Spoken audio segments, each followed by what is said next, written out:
नमस्कार, स्वागत है आपका बिजनेस फॉर्टनाइट के यूट्यूब चैनल पर। आपके साथ मैं हूं दीपक तनवानी और आज मेरे साथ इस सेशन में इंश्योरेंस फॉर लाइफ के डायरेक्टर मिस्टर दीपक चौधरी जी जुड़ रहे हैं, जिनके साथ हम आज बहुत ही इंपॉर्टेंट और इमर्जिंग टॉपिक यानी हेल्थ सेक्टर के बारे में बात करने वाले हैं। तो we welcome you sir, thank you so much for joining. Thank you sir. सबसे पहला question sir, health insurance sector एक बहुत ही कंफ्यूजिंग टॉपिक है सर, तो आप एक आम आदमी के पर्सपेक्टिव से बताइए, उनके नजरिए से बताइए कि हेल्थ इंश्योरेंस क्या है और इसके एडवांटेजेस क्या हैं और ये क्यों जरूरी है हर एक इंसान के लिए लेना। यस सर, हेल्थ इंश्योरेंस एक बेसिक नीड हो गया आज के डेट में।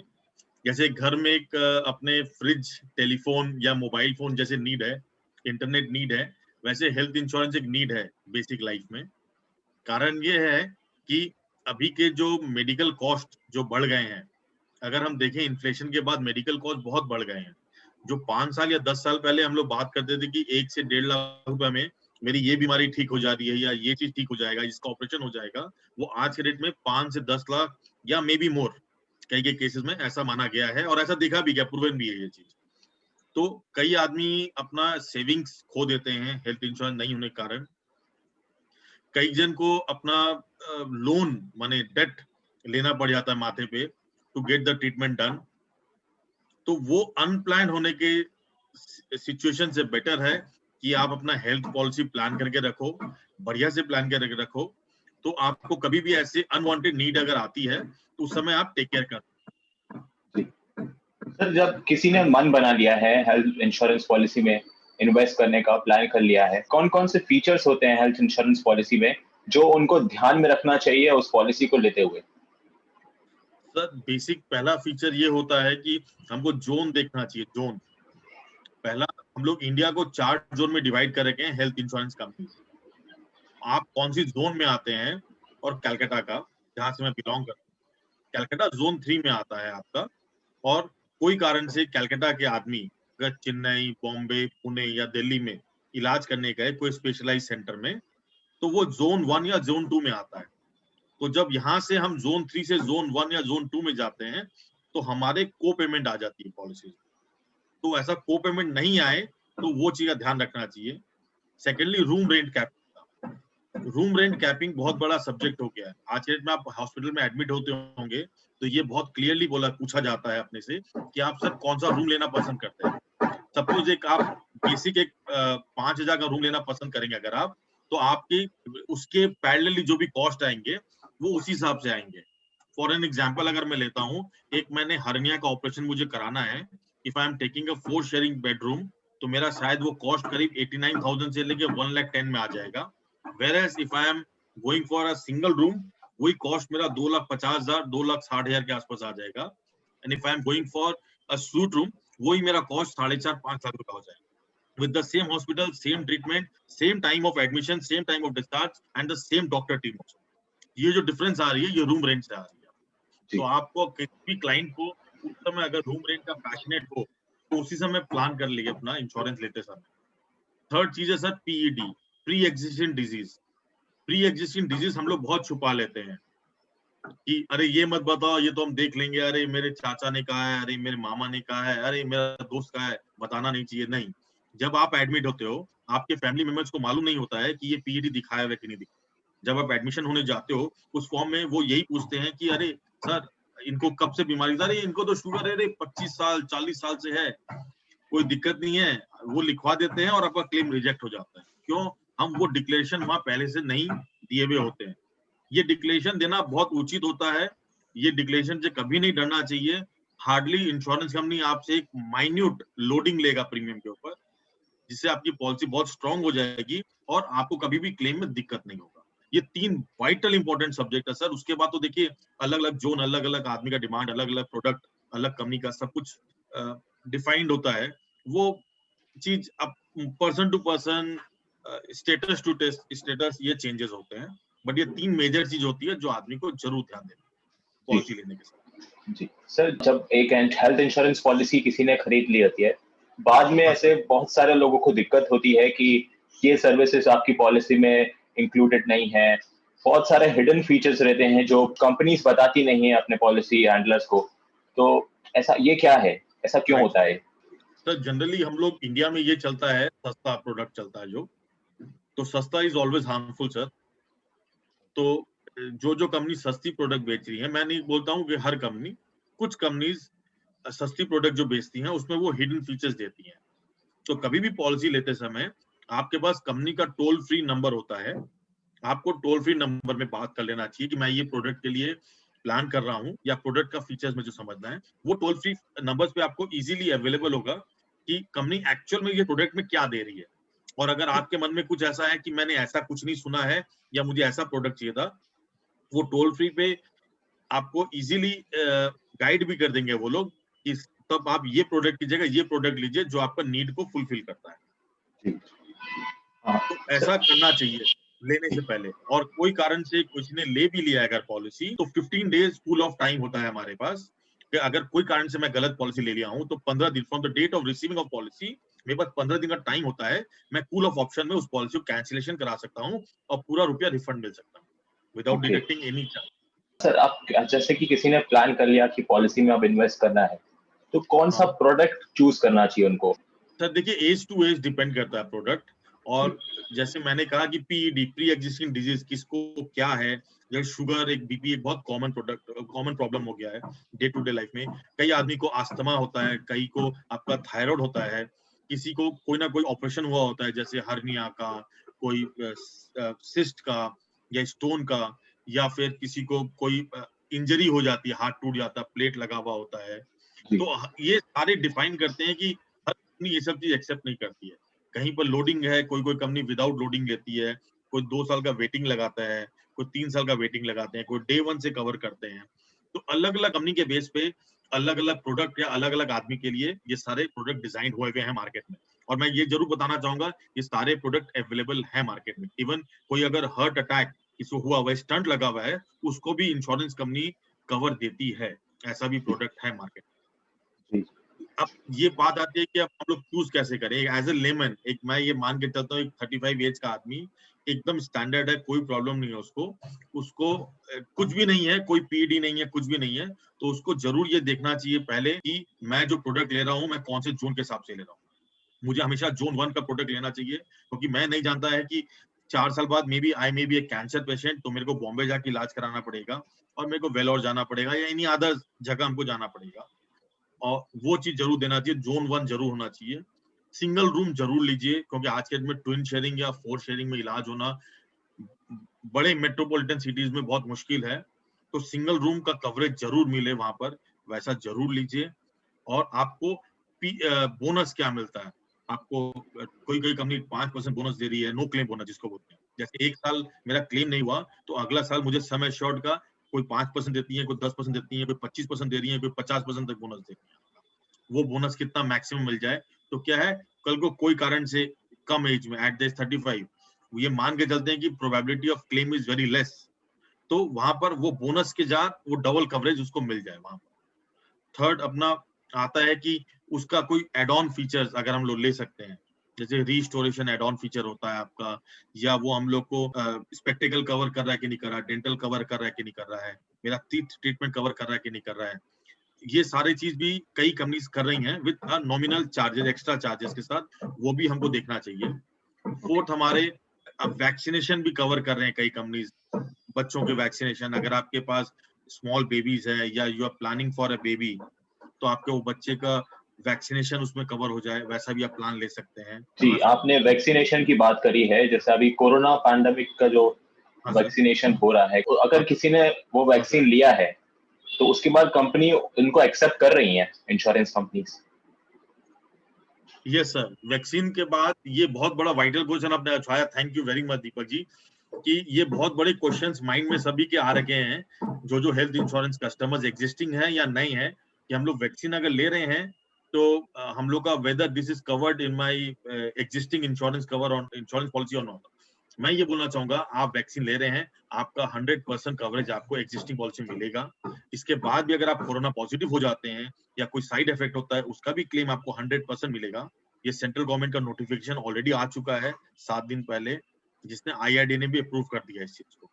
लेकिन इसमें कंडीशन है, एक चीज ध्यान रखिएगा सर, जब आप वैक्सीन ले रहे हैं तो आपको डिक्लेरेशन मांग रहा है कि आपके शुगर है, कि हार्ट पेशेंट है, कि आप बीपी पेशेंट है, या आपके कोई और प्रॉब्लम है, अस्थमा है, ये तो डिक्लेरेशन जब आप दे रहे हैं, ये ध्यान रखिए कि आपकी पॉलिसी की इंसेप्शन डेट क्या है, क्योंकि आप जो डिक्लेरेशन दे रहे हैं वो आधार लिंक्ड हो रहा है आपका, वो आधार में वो डिक्लेरेशन रजिस्टर्ड हो रहा है आपका। अगर ये डिक्लेरेशन हम लोग जैसे सपोज मैं एक एग्जांपल ले रहा हूँ यहाँ पर कि सपोज मैंने एक पॉलिसी ली है 1 जनवरी 2019 में, और मैं आज वैक्सीन के लिए जा रहा हूँ और मैं बोल रहा हूँ कि मुझे 5 साल पहले मैं 5 साल से शुगर पेशेंट हूँ, तो इन 2021 मैंने पॉलिसी ली है 2019 में, और मैं डिक्लेयर कर रहा हूँ वहां पर आधार में कि मैं 5 साल से शुगर पेशेंट हूँ, तो मेरी पॉलिसी वहां पर कैंसिलेशन मोड में चली जाएगी, सिंस मैंने पॉलिसी लेते समय सप्रेशन ऑफ फैक्ट किया है, मैंने डिक्लेयर नहीं किया कि मुझे 5 साल से या 3 साल से शुगर था। तो ये कुछ बातों का ध्यान जरूर रखें। और वैक्सीन लेने के बाद कुछ नॉर्म्स हैं आपका, मास्क पहनना, सोशल डिस्टेंसिंग मेंटेन करना, अगर वो नहीं कर रहे हैं कोई भी आदमी तो क्लेम रिजेक्ट हो जाएगा आपका। ये बहुत समझ लीजिएगा बात, क्योंकि जब आप मास्क वैक्सीन ले रहे हैं वहां पर क्लियर डिक्लेरेशन है आपका कि आप मास्क पहनेंगे और सोशल डिस्टेंसिंग मेंटेन करेंगे। बहुत जन वैक्सीन लेके ये चीज को भूल जा रहे हैं, और उनका अगर कोरोना पॉजिटिव हो रहा है या कोई क्लेम हो रहा है, वो क्लेम नहीं मिलेगा। ओके, बहुत बड़ी बात बता रहे हैं सर आप ये कि क्योंकि अभी अभी इस समय हम देख रहे हैं कि बहुत लापरवाही हो गई है, इस वजह से कोरोना पीक पर जा रहा है, वापस सेकंड वेव हमें देखने को मिल रही है सर। राइट सर सर, आगे राइट। बढ़ते हैं। रीइंबर्समेंट प्लान्स जो रहते हैं, रीइंबर्समेंट क्लेम जो होते हैं, उसमें राइट बहुत सर। सारे लोगों को दिक्कत जाती है और बहुत सारे लोगों के मन में ऐसा प्रश्न रहता है कि हमें हमेशा फुल क्लेम नहीं मिलता है, कुछ ना कुछ अमाउंट कट के मिलता है, ऐसा क्यों होता है सर? सर रीइंबर्समेंट क्लेम को मैं एक बार स्टार्टिंग से इसको कवर करना चाहूंगा सर, आपके साथ डिस्कस करूंगा, 5 मिनट ज्यादा लूंगा सर आपका। कि रीइंबर्समेंट क्लेम करते समय अपने कुछ बातों को बहुत जरूर से ध्यान रखना चाहिए कि हमको केवाईसी नया as per central government act के हिसाब से केवाईसी फॉर्म आता है हर इंश्योरेंस कंपनी का।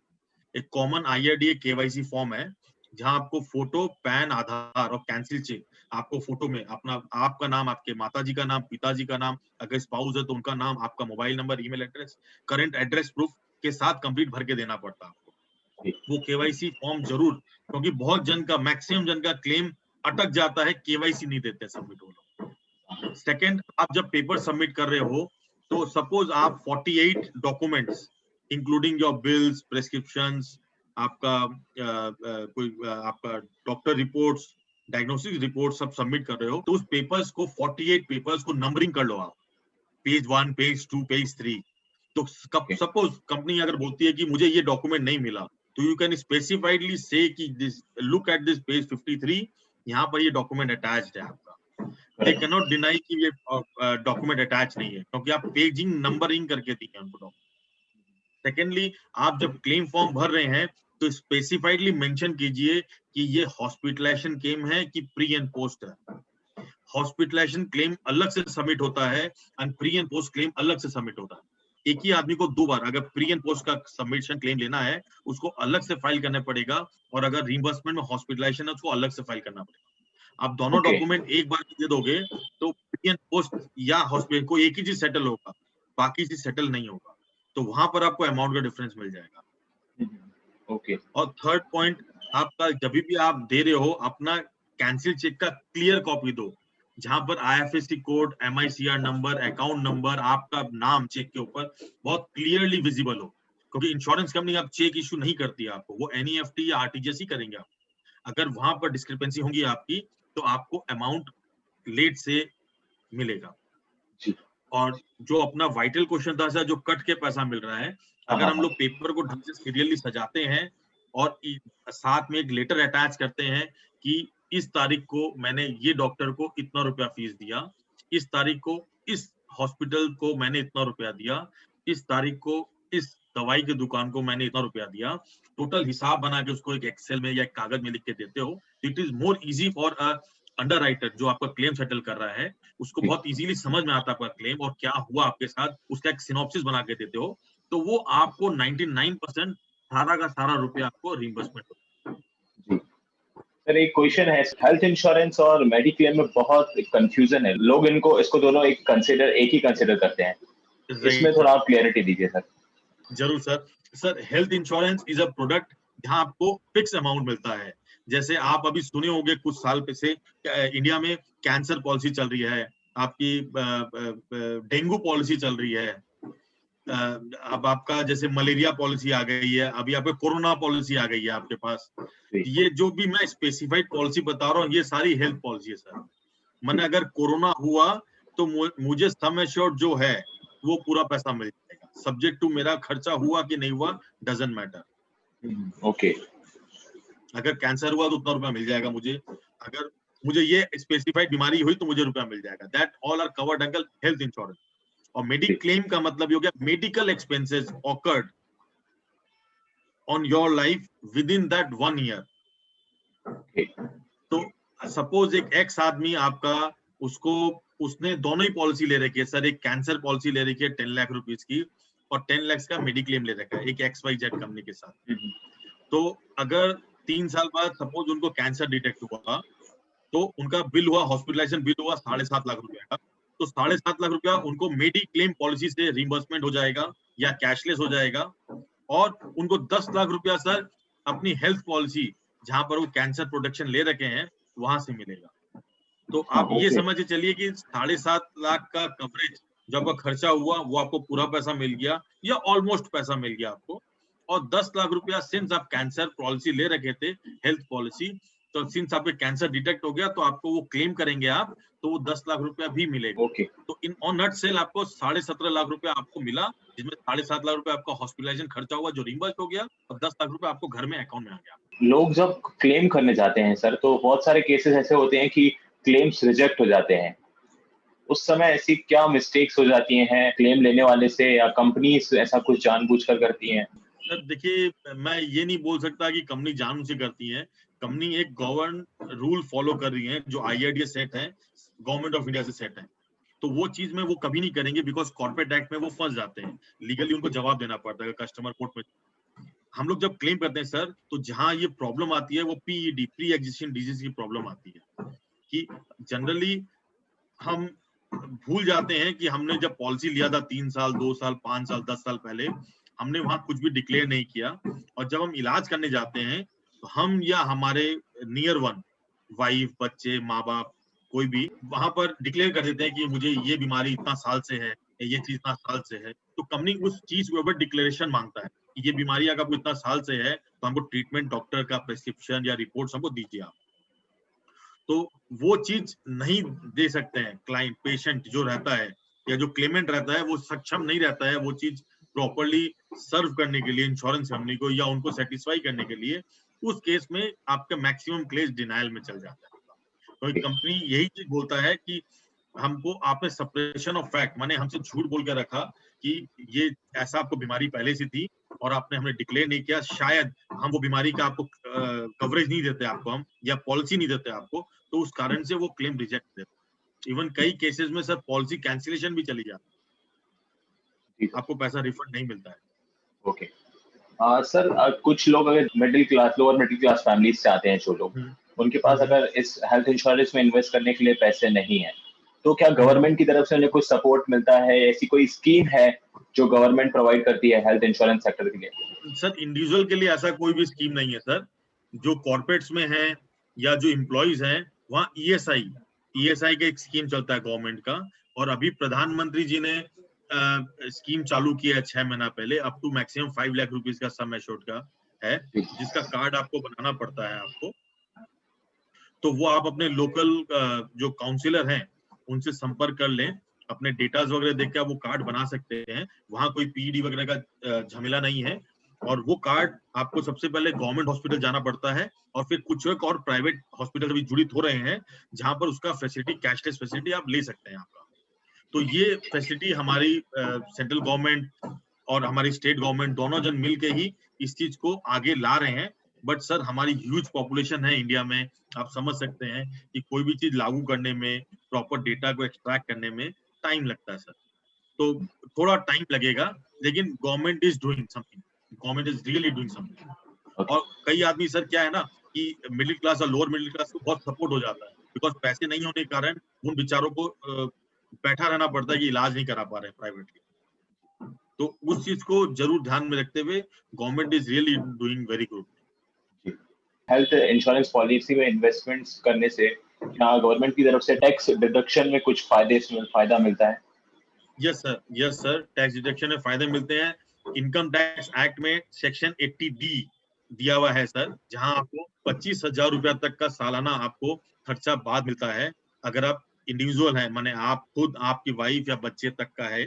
और अगर आपके पास डिपेंडेंट पेरेंट्स हैं तो 40,000 रुपया सालाना तक आपको छूट मिलती है इनकम टैक्स में अंडर ओके, सेक्शन 80D।